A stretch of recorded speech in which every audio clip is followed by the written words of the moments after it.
I really wanted to go to London because I heard that all of the theater there was absolutely amazing and I had to see it. During my freshman year, my winter intersession, I went to Alsace in Nicaragua, and it was a service learning trip in which I helped healthcare professionals on the mountainside of Nicaragua. I knew I had to take some history courses to fill out the requirement at UB, and I wanted to get those history courses in Europe because I wanted the European perspective. The group was around 15 students, and actually one of the classics professors led the trip. A lot of the archaeology classes that I've taken mentioned a lot of the sites and artifacts that I actually was able to see when I traveled to Italy, so it was really cool to see that connection. Studying abroad in all of these places actually helped me view the world differently. So seeing the different cultures and seeing how their traditional buildings are designed as an architect helped me rethink how I would typically design a building. I went to countries where I didn't speak a word of the language and I was totally fine. People all over the world speak English.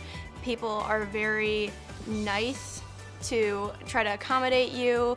I got to meet other international students. I got to meet people from not just the Netherlands, but from South Africa and from Eritrea. I was open to all these cultures here, and I decided to actually step out and befriend those people. My favorite moment was when we went to Trafalgar Square. There's a giant fountain and the statue, and it was just absolutely gorgeous. I went volcano boarding, which was something that you don't really get to do in the United States. That's an experience that I'd always remember. My study abroad experience completely changed my academic career.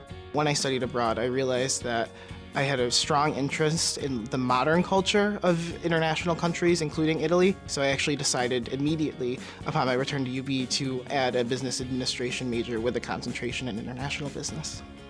Studying abroad as an architecture student actually helped me finish my education faster. And so rather than taking 6 years to do a 4-year bachelor's and a 2-year master's program, I was able to do it in 5 years total. Some people think that as a pre-med student, it's impossible to study abroad, but actually if you do the research, there are short-term programs, there are long-term programs, and depending on what courses you're taking and when you have time, you can fit study abroad programs in and graduate on time.